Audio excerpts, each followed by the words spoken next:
안녕하십니까. 이번 강의는 제6장 자본 예산을 다루도록 하겠습니다. 자본 예산은 이제 실물 투자와 관련된 예산인데요. 실물 투자와 관련된 의사결정 이런 문제인데 본격적인 내용을 들어가기 전에 지난 시간에 다뤘던 강의 내용을 리뷰를 하겠습니다. 지난 시간에 이제 현재 가치 개념이 적용되는 중요한 세 가지 분야를 얘기했는데요. 하나가 증권 가격의 결정, 그 다음에 실물 투자의 결정, 증권 가격의 산출, 그 다음에 실물 투자의 결정, 그 다음에 기업 가치 평가 이렇게 세 가지였는데 그 중에서 첫 번째 증권 가격의 산출을 지난 시간에 했죠. 그래서 보통 우리가 이론적 모형으로 구하는 것이 이제 현재 가치 개념을 이용해 가지고 구하는 건데 그것을 균형 가격 또는 이론 가격, 내재 가치라고 하고요. 시장의 수요 공급에 의해서 형성된 가격을 시장 가격이라고 한다고 그랬죠. 그래서 이 두 개가 같으면 균형 상태고 그렇지 않으면 불균형 상태다라고 했고, 주식의 경우에는 미래에 받게 되는 현금 흐름이 배당이니까 배당의 현재 가치로 주식의 이론 가격을 구하면 되는 거고, 채권은 이자와 원금의 현재 가치니까 이자와 원금을 현재 가치로 구하면은 채권의 균형 가격이 된다. 그래서 이제 이 균형 가격과 시장 가격의 비교를 통해서 시장 가격이 더 작으면 저평가됐다고 해서 매입하는 거고, 시장 가격이 더 높게 형성이 되어 있으면은 고평가됐다고 해서 이제 매도하는 것이 되겠습니다. 그것이 기본적 분석이라는 거였죠.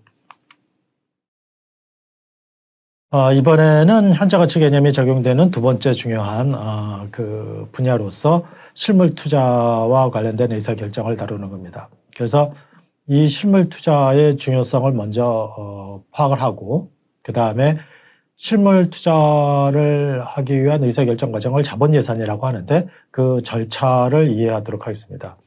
자본 예산의 절차는 중요한 게 현금 흐름의 측정과 경제성 분석인데요. 그래서 현금 흐름의 측정 방법과 투자안의 경제성을 분석하는 기법을 공부하겠습니다. 그런데 경제성을 분석하는 기법이 다양하게 있기 때문에 그런 다양한 기법들을 설명하도록 하겠습니다.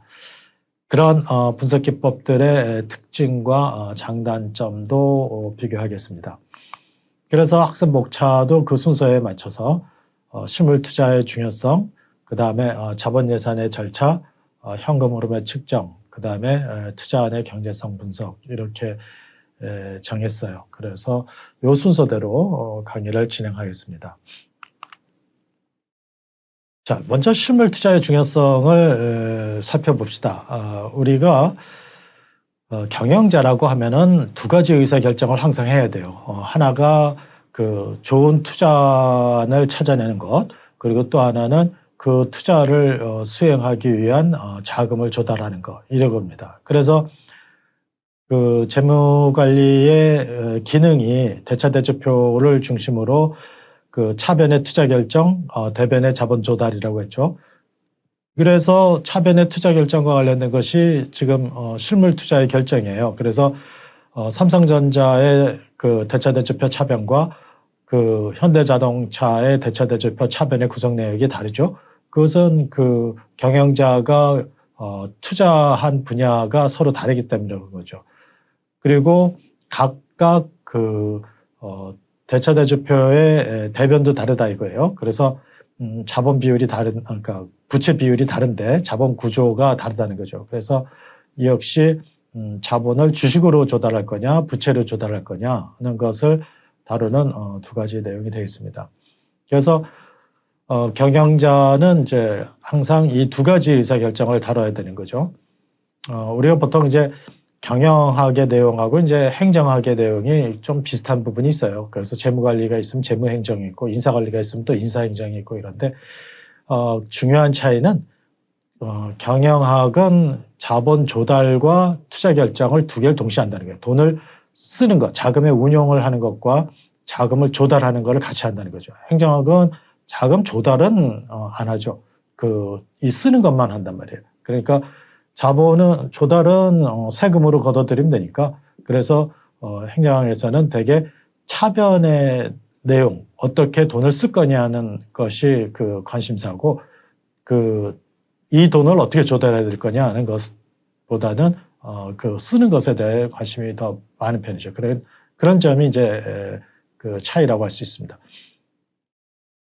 자본 예산은 그 실물 투자의 계획을 수립하고 평가하고 그 다음에 투자 여부를 결정하는 과정을 말하는데, 이것이 이제 2차 대전을 거치면서 이런 투자 결정과 관련된 내용이 좀 개량화돼 가지고 그런 기법들이 등장을 했는데, 그것을 딘이라는 사람이 캐피탈 버제팅이라는 책으로 만들어냈다는 거죠. 그래서 그 내용을 총괄적으로 자본 예산이라고 합니다.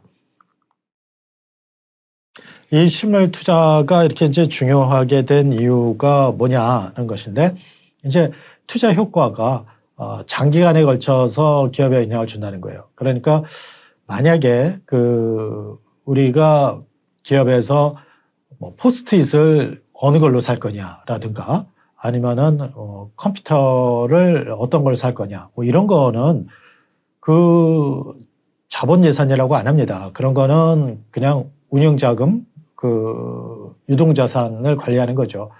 자본 예산이라고 하는 것은 공장을 세우거나 기계를 새로 도입하거나 뭐 새로운 사업부를 만든다거나 이런 큰 결정을 얘기하는 거예요.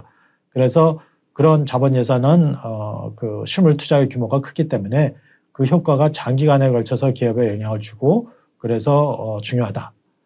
또 현대 사회에서는 투자가 대규모로 이루어진단 말이에요. 그러니까 조그만 뭐 가게에서 의사결정을 하고 조그만 회사에서 의사결정을 하는 것이 아니라 지금은 자본시장도 세계적으로 통합이 되어 있고, 그러면서 투자 결정도 규모가 조그만 것으로는 경쟁력을 얻기가 어렵다 이거예요. 그러니까 삼성전자가 대규모로 그 반도체 공장을 증설을 하고 이런 것이 세계 시장을 염두에 두고 하기 때문에 규모가 점점 더 커질 수밖에 없다. 그리고 또 기술 진보가 빨라지기 때문에 옛날에는 한번 결정을 하고 나면은 그것이 잘된 결정이면은 그걸로 먹고 살았는데, 지금은 기술 진보가 빨라져서 그런 결정으로 한번 결정 잘한 것으로 먹고 살 수가 없단 말이에요. 그래서 계속 투자 결정을 다시 해야 되는 그런 상황이 되는 거죠. 그래서 자주 투자 기회가 등장을 한다. 대두된다 이런 얘기입니다. 그 다음에 네 번째로는 경쟁이 치열하다 보니까 한 번 투자 결정을 잘못하면은 기업이 생존을 하기 어렵게 되는 그런 상황이 된다 이거예요. 우리가 노키아 핸드폰도 스마트폰으로 옮겨가는 과정에서 쭈삣쭈삣대다가 그냥 회사가 망한 사례가 있고요. 또 코닥 이런 필름 회사도 그런 디지털 카메라로 옮겨오는 과정에서 빨리 적응을 못 해가지고 없어지게 된 거죠. 뭐 없어지지는 않았지만 굉장히 쇠락하게 됐죠. 그래서 우리나라에서는 이런 실물 투자 결정이 성공적이었던 것이 이제 삼성그룹이 반도체 공장을 설립한 겁니다. 그러니까 여러분들이 이제 믿기 어렵겠지만 옛날에는 전자회사에서 삼성이 별로였어요. 그래서 LG전자가 그 당시 이제 금성사였죠. 그래서 TV 먼저 만들고 세탁기 만들고 가전 쪽으로 이렇게 진출을 했었는데, 옛날에 삼성전자에서는 뭐라고 하죠? 난방, 난로 이런 거를 또 만들었어요. 그래가지고 별로 그렇게 특별하지가 않았었는데, 삼성 반도체 공업이라는 회사를 만들고 그것이 이제 삼성전자랑 합쳐지면서 이제 이렇게 세계적인 기업이 된 거죠. 그래서 옛날에는 내가 대학 졸업할 때만 해도 현대가 제일 컸고 그다음 대우, 그다음에 삼성 이랬었습니다. 그랬는데 지금은 뭐 압도적으로 삼성이 크게 됐는데, 그게 반도체 공장을 설립하면서 굉장한 회사 발전을 가져오게 된 거죠. 그러니까 아주 성공적인 실물 투자의 결정이 되겠습니다. 그 다음에 실패 사례로는 그 한보그룹이 아파트 지어가지고 잘 나가다가 당진 제철소를 만드느라고 엄청 큰 투자 결정을 했는데 그게 그 시기적으로 잘 맞지가 않아가지고 완전히 망했죠. 그래서 한보그룹 전체가 없어지고 당진 제철소는 만들어가지고 결국 현대제철소로 넘어가게 됐죠. 이렇게 실물 투자에 대한 의사결정이 그 기업의 생존에 영향을 주는 중요한 문제가 됐다는 얘기입니다. 그러다 보니까 이 투자 결정과 관련된 내용을 좀 더 체계화 그리고 분석적으로 접근할 필요가 생겼는데 그런 절차를 이렇게 한 4-5가지로 나눌 수가 있습니다. 그래서 맨 처음에는 첫 번째 단계가 투자 기회를 탐색하고 괜찮다 하면은 이제 그것을 분석해 보자. 정말로 해볼 만하나. 그래서 그 현금 흐름을 어떻게 얼마 만에 현금 흐름이 들어오고 얼마 만에 돈이 나갈 거냐 이런 것도 이제 한번 측정을 해보고 그렇게 측정이 됐으면은 이것이 경제성이 있는지 분석을 해보고 경제성이 없으면 이제 그만두는 거고 경제성이 있다고 판단이 되면은 그 자본을 조달해서 투자안을 수행을 하는 거죠. 그리고 투자안을 수행을 하고 난 다음에 뭐 모든 경영 의사 결정 과정의 끝부분이 피드백 아닙니까? 그래서 투자안을 수행하고 난 다음에 처음에 계획했던 대로 투자가 계속 잘 되고 있는지 피드백을 해야 된다. 여기까지 포함해 이제 5가지 절차로 자본 예산의 과정이 구성이 된다라고 말할 수 있겠습니다. 그래서 첫 번째가 투자 기회 탐색이라고 그랬죠. 그래서 이 사업이 해볼 만한가? 이런 생각을 하는 게 바로 투자 기회 탐색이에요. 그래서 만약에 별로다 생각하면은 그만두는 거죠. 그래서 괜찮다 싶으면 이제 한번 검토해 보자 이러는 거예요. 이때는 우리 기업이 가지고 있는 기술력이나 우리 기업이 가지고 있는 자금력, 경영 전략 이런 것들을 검토해서 그 CEO가 이거를 판단을 하는 거예요. 그래서 여기서는 CEO, 최고 경영자의 통찰력이 요구되는 단계죠. 그래서 자금부나 생산부, 마케팅부가 이제 공동 참여해서 그 CEO의 그 의견을 듣고 이러는 거죠. 그래서 사실 CEO는 이렇게 그 회사의 먹거리를 찾아내는 게 중요한 거예요. 그러니까 이제 어떤 회사에서는 CEO가 맨날 그 사무실에 있으면서 회사 안에 있으면서 사무실이 지저분하다는 등 또는 뭐 이면지를 쓰라는 등 이런 잔소리에서 뭐 짠 경영, 뭐 롯데 그룹 같은 경우 뭐 짠 경영 뭐 이런 얘기를 하는데 그렇게 해서 쪼아대는 것도 중요할지 몰라요. 그렇지만 사실은 그보다 더 중요한 거는 CEO는 그 앞으로 회사가 나갈 방향을 정해서 거기서 먹고 살 거리를 찾아주는 거예요. 그러니까 맨날 그 사무실엔 있지 않고 골프 치러 다니고 이래도 골프 치면서 다른 사람한테 들어가지고 야, 우리 반도체를 해보는 게 좋겠다 라고 결정을 딱 한 번만 해도 CEO는 굉장한 역할을 한 거죠. 그게 CEO의 역할이에요. 그러니까 CEO가 통찰력을 발휘하는 단계가 바로 투자 기회의 탐색, 이 1단계가 됩니다. 그러면은 이제 반도체를 하겠다라고 이제 결정이 됐으면은 그 CEO가 판단했으면은 그거를 이제 분석을 해야 되는 거예요. 그래서 그 분석하는 단계가 2단계 이후가 되는 거죠.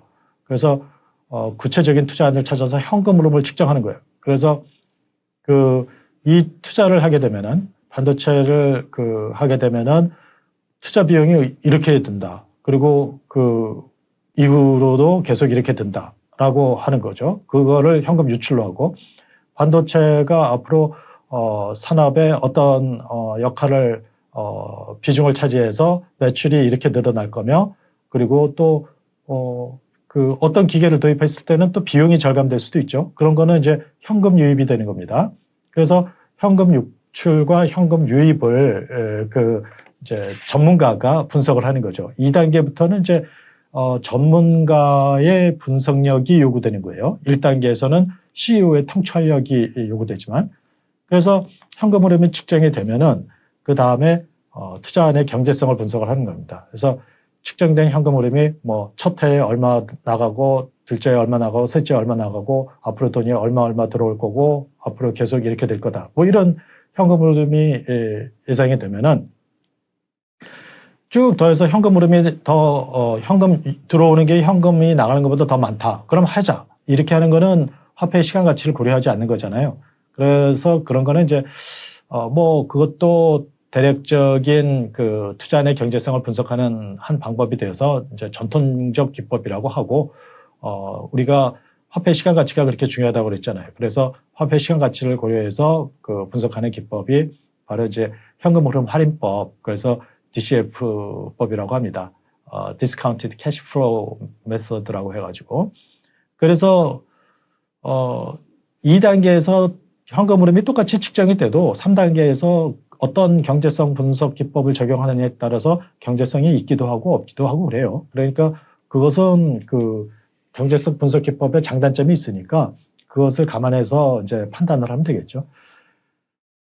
네 번째 단계에는 자본 조달과 투자안의 수행인데, 이거는 투자 가치가 있다고 판단되면 투자 자금을 조달해서 투자안을 수행을 하면 되는 겁니다. 그래서 이거는 아무나 하는 거죠. 갑돌이를 시켜도 되고 울순이를 시켜도 돼요. 그러니까 사실은 1단계에서의 CEO의 통찰력, 그 다음에 2, 3단계에서의 전문가의 분석력, 이것이 이제 그 투자안을 할 것인가 말 것인가를 결정하는 그 과정이 되는 거죠. 그래서 하기로 했다 이러면은 사실 그렇게 자금 조달과 투자안의 수행이 이렇게 간단한 일은 아니지만 그래도 그 다음에는 이제 집행을 해 나가면 되는 거다라는 얘기입니다. 그때 자금을 조달할 때 은행에서 차입하거나 회사채를 발행하는 방법이 있고, 또 주식을 발행하거나 유보이익을 가지고 그 투입하는 경우가 있는데, 은행 차입과 회사채 발행은 타인 자본이 부채를 구성하는 거고, 그 다음에 주식 발행과 유보이익은 자기 자본을 구성하는 거니까 이것이 어느 것을 더 많이 쓰느냐에 따라서 부채 비율이 달라지죠. 그래서 이것이 이제 자본구조 이론의 얘기가 된다, 이런 얘기예요. 그러면 자본구조는 그 다음에 따로 하냐? 따로 하는 게 아니라 사실은 이 자본구조 부분이 여기 이제 투자안의 경제성을 분석할 때, 특히 NPV법을 구할 때 그 할인율이 반영이 되기 때문에 그것도 가만히 되는 거죠. NPV법 또 그 자본 비용 얘기는 뒤에서 할 테니까 미리 좀 공부한 사람들이 있을 수 있으니까 언급을 했습니다만 뒤에서 하도록 하겠습니다. 맨 마지막 그 5번째 단계는 통제 및 사후 관리예요. 그래서 투자안을 수행한 다음에 이게 제대로 되어가고 있는지 피드백을 한다는 거죠. 그래서 처음 계획대로 실행이 되고 있는지 확인하고 투자 환경이 변화가 되면은 그 변화된 사항을 반영을 해서 피드백을 해야 된다. 이거는 뭐 자본 예산뿐만 아니라 다른 데서도 다 마지막 단계에 들어가는 거니까. 자, 그러면은 우리가 CEO의 통찰력을 공부해야 되냐? 그거를 공부해서 어떻게 가르치겠습니까? 그거를 나도 잘 모르겠는데, 그 CEO의 통찰력이라는 것은 물론 이제 공부를 많이 하면은 통찰력이 생길 수도 있고, 또 어떤 사람은 이런 뭐라 그러나 그런 본능적인 그런 어떤 그 감각이 있는 사람들이 있지 않겠습니까? 그런 사람들이 CEO가 되는 거고, 또 어느 한 분야에 대해서 아주 그 공부를 많이 해서 전문가가 될 수도 있죠. 그런 그 공부를 많이 해서 통찰력이 생길 수도 있고, 통찰력이야 분명한 것은 내가 가르칠 수 없다는 거예요. 그래서 두 번째 전문가의 분석력, 이거는 이제 공부하는 거니까 이번 시간에 주로 이거를 다루게 되는데, 현금 흐름의 측정과 경제성 분석이라고 그랬습니다. 그래서 현금 흐름을 측정을 하는데 현금 흐름을 측정하기 위한 기본 원칙이 3가지가 있어요. 그래서 첫 번째, 감가상각비는 현금 유출이 아니다. 감가상각비가 현금 유출이 아니다. 그건 당연하죠. 감가상각비는 그 취득 원가를 기간간 배분하는 거잖아요. 그럼 취득 원가는 언제 나가요? 취득하는 시점에 나가지. 그러니까 그 이후에 감가상각비는 그 취득 원가를 기간간 비용으로 배분하는 과정이지 감가상각을 할 때마다 돈이 나가는 건 아니에요. 감가상각비가 현금 유출인 줄 알았는데 이렇게 생각되는 사람은 없죠. 그 지금 이 정도 공부하는 학생이면은. 그 다음에 세후 기준으로 현금 흐름을 인식한다. 세금은 현금이 나가는 거예요. 그러니까 세금은 현금 유출로 인식을 해라. 그 새로운 얘기 아니죠? 우리가 세금 당연히 돈을 내야 되니까 세금은 현금 유출이 되는 거고. 그 다음에 증분 기준으로 현금 흐름을 측정해라. 이거는 이런 거죠. 내가 어떤 기계를 새로 도입을 하면은 그 기계로 뭐 아주 간단하게 그 내가 그 프라이드 치킨을 판매하고 있었는데 양념치킨을 그 만드는 기계를 새로 도입을 했다 이거예요. 그러면은 양념치킨으로 해서 판매가 증가는 하겠죠. 그러면은 프라이드 치킨에서 판매가 감소하는 부분이 있을 거 아닙니까? 그러니까 그런 효과를 감안해서 해라 이거예요. 그러니까 만약에 그 전에 프라이드 치킨으로 100만 원을 팔았었는데 양념치킨을 할 때에 50만 원의 그 현금 유입이 더 들어온다 이거예요. 그러면은 이거를 그냥 150 이렇게 생각을 하면 안 된다. 그러니까 요 50에 대한 결정을 하는 거잖아요, 지금. 그러니까 50에 대해서 50이라고 생각하면 안 된다 이거예요. 왜냐면은 양념치킨을 하게 되면은 프라이드 치킨이 옛날에 100 팔리던 게 이제 80으로 팔 수 있잖아요. 그렇죠? 그러니까 그때에 양념치킨을 들어옴으로써 현금 유입이 50이 되는 것이 아니라 여기서 줄어드는 요 20을 빼고 30이 늘어나는 걸로 생각해야 된다 이거예요. 그러니까 양념치킨으로 인한 현금 유입은 30인 거예요. 50이 아니라. 왜냐면은 기존의 부분이 감소되는 부분이 있으니까. 그래서 이런 거를 델타로 측정을 하라고 그래요. 그래서 현금 흐름을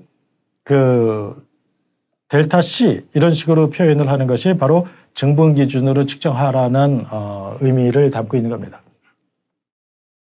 그래서 이제 측정 방법은 기업가치 극대화가 목표 아니에요, 우리가? 그래서 그 기업가치 극대화를 할 때 기업가치를 결정하는 것은 영업이익이지 않습니까? 영업이익. 그러니까 그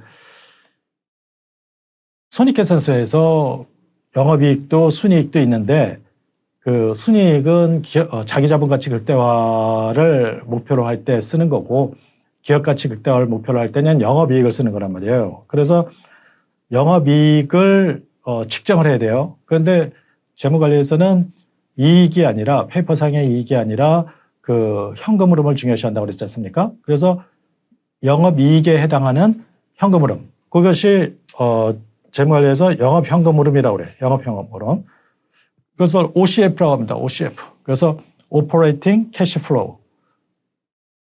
그래가지고 손익계산서는 그런데 OCF라는 게 없어요. 우리가 손익계산서에서 이제 OCF를 구해내야 되는데 손익계산서에서 영업이익은 EBIT죠. EBIT. 그래서 Earnings Before Interest and Tax. 그래서 이자와 세금을 내기 전의 이익, 영업이익이란 말이에요. 그러니까 요 영업이익에서 OCF를 구해내는 거예요, 우리가.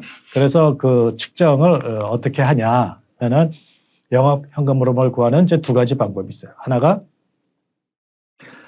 세후 EBIT에다가 감가상각비를 더하는 거예요. 그러니까 그 현금 흐름 기준에서 현금 흐름 측정의 원칙에서 감가상각비는 현금 유출이 아니니까 영업이익에다가 더해줘야 된다. 이거 그렇죠? 더해줬잖아요. 여기서 감가상각비. 그 다음에 EBIT를 측정할 때는 세후 그 기준으로 측정을 하란 말이에요. 그러니까 세금을 나가는 걸로 하란 말이에요. 그러니까 세후 EBIT에다가 감가상각비를 더해라. 그러면은 감가상각비는 현금 유출이 아니다. 세금은 현금 유출이다. 그걸 감안해야 된다라는 게 반영이 된 거죠. 그래서 그럼 증분 기준으로 측정하다. 그거는 여기다가 델타만 붙이면 되는 거예요. 그래서 EBIT에다가 이게 영업이익이죠. 여기다가 감가상각비를 더하고 그 다음에 그 EBIT 기준으로 그 세금을 계산을 해서 빼라. 그러니까 요 T는 법인세율이죠. 그래서 EBIT의 법인세율을 곱해서 빼고 세금으로 빼라 하는 거예요. 그래서 측정하면은 요런 식이 된다 이거. 세후 EBIT 곱하기 1-T. 그러니까 세후 EBIT죠 이게. 그리고 감가상각비를 더해라 이런 거죠. 그래서 이렇게 측정한 거를 OCF라고 합니다. 이렇게 측정하면 돼요. 근데 이 영업현금으로 OCF를 측정하는 또 한 가지 방법이 있는데 그것이 세후 EBITDA에다가 감가상각비의 감세 효과를 더하는 거예요. 요거를 그 EBIT를 원래 EBIT가 R-C에 그러니까 현금 유입, 현금 매출에 현금 비용 빼고 여기에 감가상각비를 뺀 거 아니에요. 그러니까 요거를 요 EBIT에다가 집어넣고 이걸 집어넣고 그 조물락조물락 하면은 요런 형태가 돼요. 세후 EBITDA에다가 감가상각비 감세 효과. 요건 이제 그 책에 있는데 도출하는 과정은 근데 여러분들이 할 수 있습니다. 그 결론만 얘기를 하면은 이 세후 EBIT를 다시 그 요런 식을 이용해서 정리하면은 세후 EBITDA라는 거는 뭐예요? 세후 EBITDA는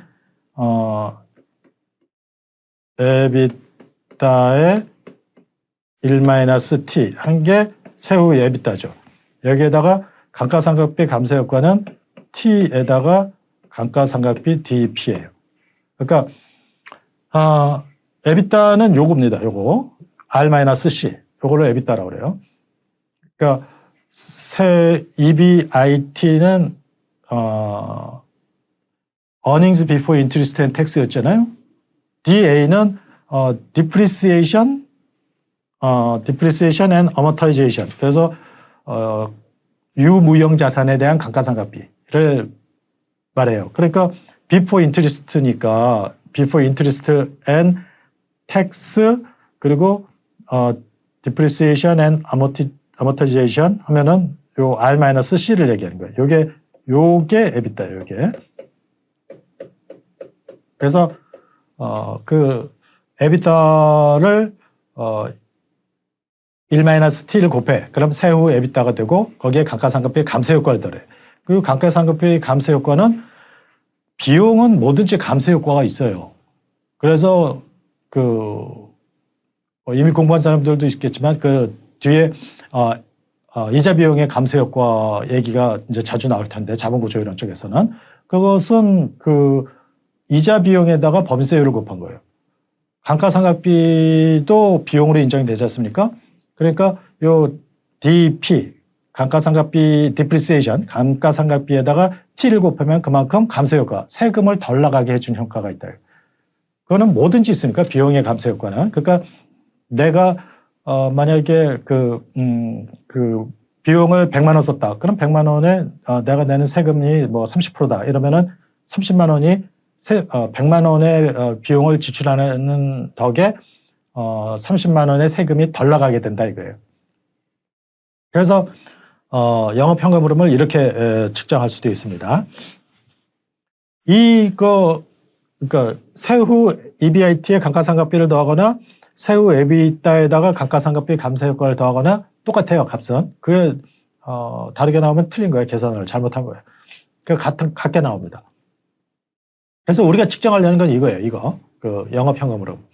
그런데 만약에 그 기계 설비를 도입한 다음에 중간에 한번 크게 수리를 해줘야 된다든가 또는 이것을 운영하는 운전자금에 변화가 생기게 되면은 그거까지 감안을 해야 돼요. 투자안의 경제성을 평가하기 위해서. 그래서 그것까지 감안을 한 것은 영업현금 흐름에다가 자본적 지출은 돈이 크게 나가는 거니까 빼주고 그 다음에 순운전 자본의 변동이 있는 거 NWC의 변동 예를 들어 NWC가 더 늘어난다. NWC가 순운전 자본인데 그 기계를 돌리는데 고정적으로 들어가는 그 운전 자금이에요. 그럴 때 그 돈이 더 필요하게 된다. 그러면은 그걸 빼줘야죠. 그래서 영업 현금 흐름에서 자본적 지출을 빼고 순환전 자본의 증가를 빼요. 그러면은 그거를 FCF라고 합니다. 요거는 프리 캐시 플로우라고 그래요. 프리 캐시 플로우. 그래서 FCF라고 그래요. 만약에 이런 항목들이 있다면은 이것까지 감안한 FCF를 현금 흐름으로 측정을 해야 돼요. 만약에 자본적 지출이 마이너스일 수도 있어요.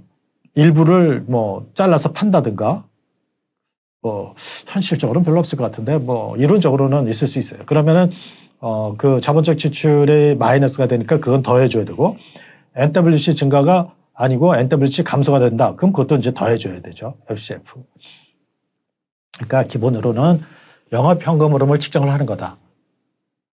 그런데 자본적 지출과 순환전 자본의 변동이 있다면 그것도 감안해줘서 잉여 현금 흐름으로 측정해야 된다라는 거죠. 자, 이렇게 해서 현금 흐름을 측정을 했습니다. 그러면은 두 번째 경제성 분석을 해야 되는데, 그것을 크게는 이제 이렇게 나눠요. 전통적 기법과 그 현금 흐름 할애법. 그러니까 화폐 시간적 가치를 반영하면은 그 현금 흐름 할애법이라고 하고, 그렇지 않으면은 이제 전통적 기법이라고 합니다. 전통적 기법의 가장 간단한 것이 회수기간법이에요. 회수기간법은 투자 비용을 회수하는데 걸리는 기간을 말해요. 페이백 피리어드. 그래서 회수기간이 짧으면 좋은 투자 아니다. 내가 100을 투자했는데 만약에 20, 20, 20해서 5년 동안에 회수되는 투자는 있고 50, 50해서 2년에 회수되는 게 있다. 그럼 2년에 회수되는 게 더 좋다라는 거죠. 이렇게 하는 것은 이제 회수기간이 짧으면 왜 좋으냐? 그러면 현금 회수가 빨리 되고 그 유동성이 높아서 위험이 적으니까 좋다라고 하는 거죠. 그래서 뭐 간단한 예시가 이렇게 있네요. 800만 원의 기계를 구입하려고 하는데 예상되는 현금 흐름이 첫 해 350, 250, 200, 150, 150 이렇더라. 그러면은 요거 두 개 더하면 얼마입니까? 600, 요거까지 더하면 800. 그러니까 3년이 걸리니까 회수 기간은 3년이다 라고 보는 거예요. 그러면은 두 개의 투자안을 놓고 회수 기간이 짧으면은 그거 더 좋은 투자안이라고 생각을 하는 거죠. 장단점이 있습니다. 이렇게 간단한 방법이지만 일단 단점은 화폐의 시간 가치를 고려하지 않으니까 비과학적인 방법이고, 회수기간 이후에 현금 흐름을 고려하지 않기 때문에 투자의 왜곡 가능성이 있다 이거예요. 그러니까 예를 들어서 100을 투자를 했는데 하나는 50, 50, 50, 50 이렇게 들어와서 2년에 끝나요. 하나는 30, 20, 50 그리고 이 뒤에 100이 들어온다 이거예요. 이거는 2년 들어오고 끝이고, 그러면 이거는 200이나 들어오지 않습니까? 그런데 요거는 2년이고 요거는 3년이니까 이게 더 좋은 투자 아니다. 이런 왜곡 가능성이 나타난다는 거죠. 그렇게 회수 기간 이후의 현금 흐름도 고려를 해야 되는데 그게 반영이 안 되는 면이 반영이 안 될 수 있다. 그래서 이거 가지고 뭐 최종적인 결정을 내리지는 않고요. 나중에 좀 더 그 분석을 하죠. 그 과학적 기법이라고 얘기하는 그 방법을 적용해서. 그래도 이제 이런 방법이 좋은 것은 유동성 문제가 해결이 된다 이거예요. 그러니까 장기간에 걸쳐서 그 회사가 어려워질 수 있는 문제는 없다 이거예요. 그리고 또 대리 문제 해결 설명을 하는데 현실적이다. 그러니까 대리인들, 경영자는 대리인잖아요. 주주가 그 주인이고. 그러면 이제 경영자들은 투자 자금을 빨리 회수해야 주주들에게 내가 이렇게 잘했다라는 것을 보일 수 있기 때문에 빨리 회수되는 투자에 더 관심을 많이 갖는다는 거예요. 유동성 문제 해결은 현금이 빨리빨리 들어오면은 회사가 안전하다 이거예요. 그러니까 롯데제과 어렵다는 얘기 한번 들어봤어요? 한 번도 못 들어봤죠. 애들이 과자 먹으면서 카드를 씁니까? 아니면은 어음을 끊어요. 애들이 다 현금을 내잖아요. 그러니까 그 바로바로 돈이 회수되는 사업이고, 대우조선은 노조가 파업하고 난리 났는데도 그 지금 난리 났는데 그런 것들이 그 금액은 커도 장기간에 걸쳐서 돈이 들어오니까 당장이 그 어려운 때가 많죠. 경제성 분석 기법으로 이제 회계적 이익률법이라는 게 있어요. 그 다음에는 이거는 연평균 투자액으로 연평균 순이익을 나눈 겁니다. 그래서 그 회계 자료에 근거해서 구하는데 연평균 투자액, 연평균 순이익이기 때문에 평균 이익률이라고도 해요. 회계적 이익률을. 그래서 당연히 이익률이 높으면 좋은 투자안으로 보는 거죠. 단점은 화폐의 시간 가치를 고려하지 않는다는 거. 그거는 아까 얘기한 거고, 그 회수기획법이나 마찬가지고, 그리고 회계 처리 방법에 따라서 이익률이 달라져요. 그래서 똑같은 사업인데도 그 정률법이냐 정액법을 쓰느냐에 따라서도 달라질 수가 있어요. 어느 시점을 평가하느냐에 따라서. 또 회계 처리 방법에 따라서 달라질 수가 있다. 회계적 이익률이 회계 자체를 쓰니까. 그런데 또 불구하고 좋은 것은 뭐 현금으로 뭐 측정을 하는 것이 간단하지가 않아요. 어려워요. 그러니까 그런 현금 흐름을 측정하는 과정을 따로 할 필요가 없이 회계 자료를 그대로 이용해서 적용할 수 있다고 해서 좀 자료를 구하는 것이 좀 편의롭다. 그래서 장점으로 얘기를 합니다. 그래서 회계적인 율법과 회수기간법을 전통적 기법이라고 하여 화폐의 시간 가치를 고려하지 않기 때문에 이 두 가지를 담은 예제를 한번 봅시다. 현금 흐름을 측정했더니 어떤 투자안이 이제 취득가액이 450만 원이고 수명은 3년이래. 잔존 가치는 없고. 그럼 3년의 현금 흐름과 순이익을 측정했더니 이렇게 나왔어요. 그럼 회수 기간은 450만 원인데 200만 원, 200만 원, 200만 원 들어오니까 2년은 넘고 3년 사이가 되겠죠. 그러면은 2년째 지나서 3년이 되려면은 200만 원이 들어와야 되는데 450만 원만 일단 들어오면은 회수 기간이 완성이 되지 않습니까? 그래서 이렇게 구하면은 2.25년이 된다라는 거예요. 2.25년이면은 2년 3개월이에요. 2년 3개월. 그리고 회계적 이익률이나 평균 이익률 같은 말인데, 그럼 이제 연평균 순이익을 구해야 되죠. 이 세 개를 평균을 내요. 그러면 72가 됩니다. 그리고 연평균 투자액. 연평균 투자액은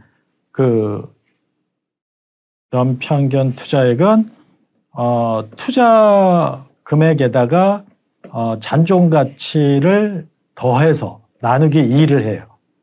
이게 연평균 투자액이에요. 투자 비용하고 뭘 더해요? 잔존 가치를 더하는 거예요. 빼는 게 아니고 더해가지고 나누기 2를 합니다. 그러면은 225가 돼요. 그러니까 연평균 투자되어 있는 거는 225인데 벌어들이는 연평균 순이익은 70이니까 회계적 이익률이 32%가 된다는 거예요. 엄청 높네요. 그냥 임의로 만드는 숫자다 보니까 그렇게 됐습니다. 이제는 경제성 분석을 하는 과학적 기법으로 현금 흐름 할인법을 설명을 하는데, 여기에는 이제 수년제 가치법과 내부 수익률법 이제 두 가지가 있어요. 그래서 수년제 가치법을 먼저 설명을 하겠습니다. 이것도 이제 투자의 현재 가치를 구하기 위해서 현재 가치 개념이 이제 적용이 된 거예요. 그래서 투자안의 균형 가치를 구하는 과정에서 투자를 하게 되면은 앞으로 받게 되는 현금 흐름을 현재 가치로 계산한 값이다. 수년제 가치가 0보다 크면은 투자안을 채택한다. 수년제 가치 NPV가 클수록 좋은 투자안으로 본다. 현재 가치 개념을 이용한 방법으로 가장 우수한 방법으로 평가되고 있다라는 겁니다. 어떤 것인가 구체적인 예제로 한번 설명을 해보겠습니다. 아까와 똑같이 현금 흐름이 450만 원 취득 금액이, 그리고 매년 200만 원씩 들어온대요. 아까 요 예제나 똑같죠. 450만 원의 설비를 도입을 하면은 향후 3년 동안 쓸 수가 있는데 그 기계를 그게 이제 매년 200만 원씩의 현금 유입을 가져온다 이거예요. 그러면은 일단 투자 안의 균형 가치는 얼마냐? 200만 원이 3번 들어오니까 그것을 할인율이 있어야 돼요. 여기서는 참 우리가 화폐 시간 가치를 얘기할 때 어떤 미래의 값을 현재로 가져올 때 쓰는 이자율, 금리, 그거는 할인율이라고 한다 그러죠. 그 할인율을 10%라고 가정을 했습니다. 그러면은 첫해 들어오는 것은 요 금액이 될 거고, 둘째 들어오는 거, 셋째 들어오는 거 다 하니까 497만 원이 됩니다. 그러니까 이 투자 안의 가치는 497만 원짜리예요. 그런데 450만 원에 살 수 있다며요. 그러니까 497만 원의 내재 가치, 균형 가치 갖는 것을 450만 원에 살 수 있으니까 사면은 47만 원만큼의 이익이 생기는 거죠. 그게 바로 순이익인데 현재 가치로 측정한 순이익이기 때문에 순현재 가치라고 하는 겁니다. 그래서 이게 NPV가 47로 0보다 크니까 구입한다 이거예요. 그런데 이거는 이제 그림을 그리게 되면은 이렇게 돼요. 여기가 이제 할인율이 되면은 여기가 10%라고 했지 않습니까? 10%. 그러면 10%에서 NPV는 47이래요. NPV가 47입니다.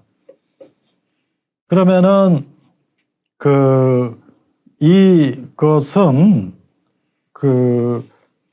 할인율에 따라서 NPV 값이 달라져요. 만약에 할인율이 0이다. 그러면은 이게 200, 200이 그대로 현재 가치가 되는 거 아닙니까? 할인율이 0이면. 그럼 600에서 450 빼면 150이잖아요. 그래서 할인율이 0이라고 하면은 NPV가 150이 되는 거고, 할인율을 5라고 하면은 NPV가 95가 됩니다. 계산해 보면은. 우리가 지금 예제에서 계산한 건 요거죠. 할인율을 10%로 하니까 47이라는 거예요.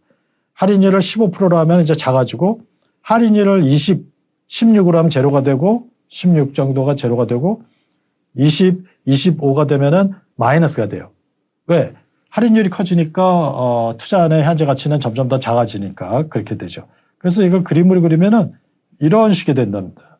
이런 식으로. 여기가 150이 되고, 여기가 16에서 0이 되고, 그 다음에 20이 되면은 요 값이 마이너스 29가 되는 거죠. 그랬을 때 요 곡선을 순현가 곡선이라고 해요. NPV 프로필이라고 하죠. NPV 곡선이라고 그래요. 자, 그 다음에 그래서 이제 NPV가 0보다 크면은 투자를 하고 0보다 작으면은 투자를 하지 마라. 그것인데, 그러니까 아까 그 그림에서 NPV 곡선에서 보면은 여기 16% 미만이 되면은 음수가 되니까 이제 투자를 하지 말라는 거예요. 그렇죠? 그러니까 그러면은 이제 손해다 이거죠. 내부 수익률법은 특정 투자 안에서만 올리는 수익률이에요. 그래서 내부라는 말이 붙은 거예요. 그 안에서만 올리는 수익률. 그러니까 이 투자는 요 예제를 가지고 NPV, IRR을 먼저 설명을 하고 요걸 설명합시다. 현재 100억 원으로 빌딩을 지으면 내년에 115억 원에 팔 수 있대요. 그럼 빌딩 건설 자금을 은행에서 10% 이자율로 빌린다면 빌딩을 지을까 말까? 100억을 빌려서 115의 1년 후 미래가치를 만들 수 있다면은 요거는 수익률이에요. 미래가치를 얘기할 때는. 그래서 이 수익률이 이 투자에서 얻게 되는 내부 수익률이라고 해서 이제 15%가 되는 거죠. 100억에서 115억이 되니까. 그러면 은행에서 빌리는 이자율이 자본 비용인데 그게 10%를 빌려서 15%의 수익률을 낼 수 있으니까 빌딩을 짓는 거죠. 그래서 IRR은 IRR은 자본 비용보다 크면은 투자를 하는 거예요. 그런데 만약에 이 IRR을 가지고 NPV를 구해 봅시다. 그러면은 115를 1.15%니까 이게 IRR로 이렇게 하고 그 다음에 투자 비용 100을 빼요. 그러면은 이게 IRR을 할인율로 해서 NPV를 구한 건데 딱 제로가 되죠. 그러니까 NPV가 제로가 되는 할인율, 그게 IRR이에요. 근데 내부 수익률을 정의하면서 NPV가 제로가 되는 할인율이 IRR이다. 그거는 정확한 정의가 아니에요. 그거는 IRR을 구하는 방법론적인 설명이지, IRR은 해당 투자 안에서 올리는 수익률, 그것이 바로 IRR인 거죠. 그러니까 이렇게 1년짜리면은 할인해서 현재 가치가 수년제 가치가 0이 되는 거를 구하기가 쉽죠. 그런데 만약에 아까 얘기한 450만 원인데 200만 원씩 나간다? 그러면 1 플러스 IRR 200에 1 플러스 IRR의 제곱 200에 1 플러스 IRR의 3승까지 해서 여기서 450 투자 비용을 빼면은 이게 NPV인데 이거를 제로가 되게 하는 R을 구한다? 이거는 쉽지가 않잖아요. 그러니까 재무이용 계산기를 구하거나 아니면은 뭐 시행착오법을 적용한다고 그러는데, 시행착오법이라는 거는 이게 0이 되도록 계속 해보라는 거예요. 그런데 엑셀이나 IRR 내부 공학용 계산기 또 재무용 계산기를 쓰면은 쉽게 구할 수 있는데, 그것도 그 재무용 계산기 누르면은 금방 안 나와요. 그 안에서 이제 한참 계산하는지. 근데 요즘은 뭐 바로 나올 것 같아요. 옛날에 내가 샀던 재무용 계산기는 그렇게 금방 나오질 않았어요. 근데 이렇게 구하는 거는 어렵잖아요. 그러니까 이런 것은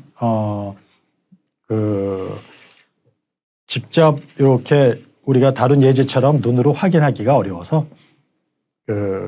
식은 이렇게 세울 수 있어야죠. 그래서 이때 R을 IRR이다라고 얘기를 하면 되는 거죠.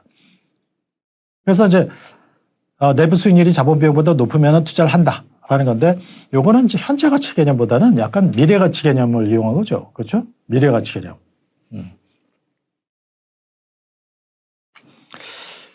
그래서 내부 수익률법이 또 내부 수익률법도 과학적 기법이고 수년제 가치법도 과학적 기법인데, 어떤 방법 쓰냐? 내부 수익률법은 이제 여러 개 존재하는 경우도 있고 존재하지 않는 경우도 있어서 좀 문제가 발생할 수 있어요. 또 여러 투자안을 같이 한다라고 할 때는 내부 수익률법, 예를 들어 3개 투자안이 있다. 그러면은 3개 투자안 중에서 2개를 할 거다라고 하면은 매번 2개 조합이 되는 거 아니에요? 그러면은 3개에서 2개를 골라내는 방법은 3가지가 있지 않습니까? 그럼 3가지 경우마다 그 내부 수익률을 다시 계산해야 된다 이거예요. 그래서 번거롭다. 또 그보다 이제 더 중요한 문제점은 내부 수익률을 통해서 재투자를 한다고 하면 일단 그러니까 내부 수익률을 근거로 해서 투자를 결정했다는 것은 그 수익률이 높기 때문에 하는 거 아니에요? 그런데 수익률이 3년 동안 이렇게 가면서 정말 그 수익률이 계속 유지가 될까?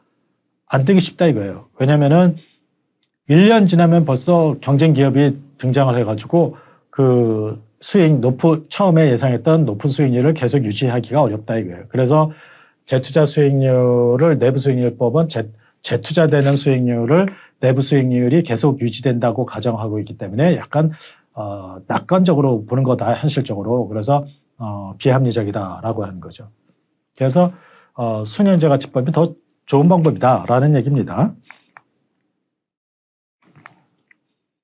그리고 이제 수익성 지수법이라는 게 있어요. 이것은 뭐냐면은 투자안의 가치는 서메이션 C를 1 플러스 할인율 K로 N승 해가지고 구한 게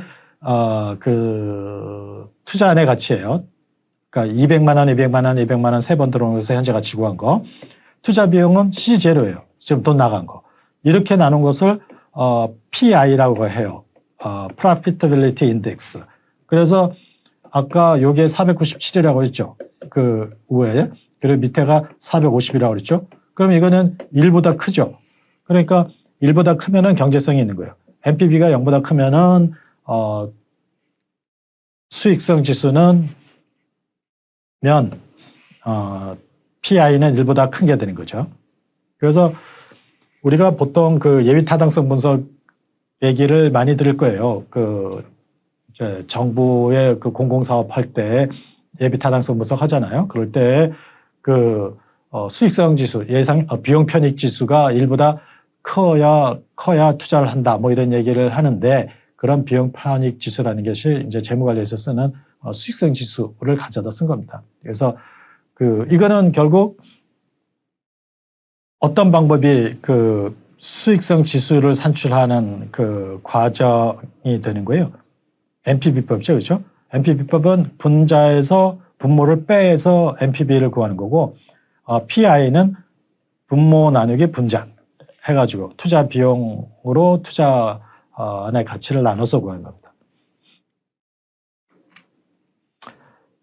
여기까지 해서 이제 마치겠는데요. 내용을 좀 정리해 보면은 실물 투자와 관련된 의사결정 기법을 자본예산이라고 하고 그 중에서 현금 흐름의 측정과 투자의 경제성 분석이 우리가 공부하는 내용이다. 회수기간법, 회수익률법 여러 가지 기법이 있다. 그리고 수년제 가치법이 가장 우수한 방법으로 인정되고 있다라는 얘기입니다. 그래서 그런 저기도 있죠. 수년제 가치법이 더 우수한 방법으로 또 이런 왜 투자의 평가 결과가 수년제 가치법과 IRR법이 NPV법과 IRR법이 그렇게 과학적이면 둘 다 똑같은 결과를 줘야 되는데 똑같은 결과를 안 주고 상충된 결과를 주기도 해요. 그러면은 어느 방법을 따라야 되냐 이런 고민이 생기는데 제일 좋은 방법은 수년제 가치법이니까 그걸 따라라 이런 얘기입니다. 그 얘기를 수년제 가치법의 우위성을 얘기를 하는 거죠. 다음에는 이제 위험과 수익률의 관계를 공부할 거예요. 그래서 위험이란 뭐냐? 그리고 또 어떤 종류가 있냐? 그리고 또 어떻게 측정하냐? 그리고 여러 자산에다 투자할 때는 포트폴리오를 구성한다고 그러는데 그럴 때는 위험이 어떤 변화가 생기느냐?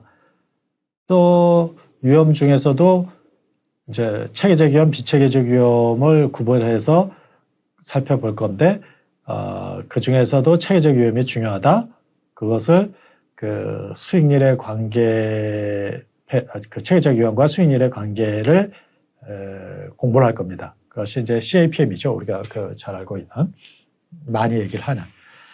자, 이것으로 해서 이번 강의를 마치도록 하겠습니다.